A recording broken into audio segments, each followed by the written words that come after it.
In this video, we're going to take a look at a yarn label and see what kind of information we can get from it. Well, obviously, it's going to tell us the company. Patons is the company, and Grace is the name of the yarn. It's kind of like a Chevy Malibu. You know, Patons is the Chevy part, and Malibu is the Grace part. So somewhere on the label, whether it be on the front or the sides or whatever, you're going to get what the yarn's made out of. And, you know, it can range from cotton or acrylic and be any wide variety of things in there. So roll this label on around and we find where it tells us this is a 50-gram ball and it has 1.75 ounces in this ball. That's how much this ball weighs. This number, this ounces number, is going to vary, and even this gram could vary. Seems like most yarns are 50-gram balls, but I've seen some that were 100 grams. And then we also get our light number 3, and if you've seen the video before about yarn weights, here's our light number 3. It used to be called light worsted, and it also used to be called DK, which is the abbreviation for double knitting. And then we get our gauge range for that. So let's check this and see how this matches up. Hopefully it does. So this knit gauge for the light number 3 is 21 to 24 stitches. So if we look here on this label, and you know, you get your Superman eyes out, it's so darn small, I don't know if you can read it, but it says 24 right there. So that does fall in that range that it's supposed to. So it says 20, it actually says 24 stitches. It tells us it will be a recommended needle size. It's a projection. It's not a you're knitting wrong if you're not getting this gauge with these needles. It's just a suggestion. So a US 5, and I'm sorry, I just don't know a lot about UK terms, but I'm assuming that that's what that's going to be, is that's how their needles are referred to. And so we also get a crochet gauge, because not everybody knits. And it says 21 single crochet. Recommended hook size would be an F or a 5. And millimeter size is 3.75.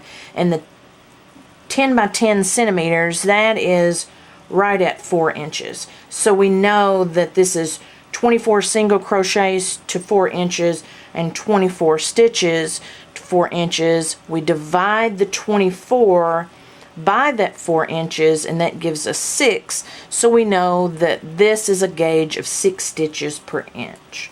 And then below you get laundry symbols, and you know, I don't know, I must be dumb or something. Some of these I just cannot remember what they are. Obviously this one means no ironing, but some of these other ones, like don't put a pointy hat on it, I don't know. I'm sorry, I'm being silly, but sometimes I just don't know what these are. So then you'll also get a color name. Now, I'm sure there are yarns that don't name their colors. They may just give them a number, which I'm going to assume that that's what that number is there, and it's telling you a name, and then you know, the barcode that everybody has. And then this is called a die lot, and what this means is all the yarn balls that have this same exact number on it have all been dyed in the same vat of dye. And when they do their next vat of dye, it'll have a different number, and it quite possibly and more likely will be a tiny little bit different.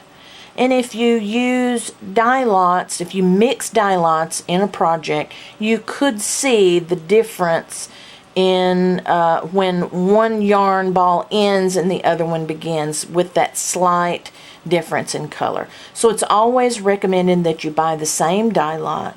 There are tricks to do if you can't get everything in the same dye lot. I've actually knew someone who would use 2 balls to, say, knit the front of a sweater, and she would, now this was when she had 2 different dye lots, she would knit 1 row with one dye lot and 1 row with the other dye lot, or maybe 2 rows or whatever. And I'm sure she wasn't cutting her yarn every time. So she would just, minimize the number of rows and the impact that that particular dye lot had on the sweater.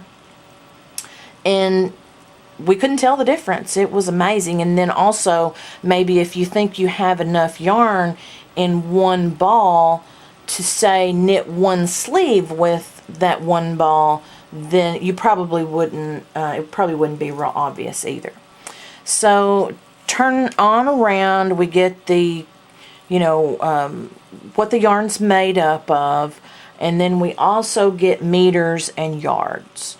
And, when you look at a project and you've picked out a project, regardless of what it is, whether it's a hat or a sweater or an animal or whatever, when you buy your yarn, go by the yardage. Look at your project, find out how many yards the whole project calls for, and then when you've picked your yarn, divide this number of yards per ball into the total number of yards called for the project, and then you'll know how many balls that you need of any given color.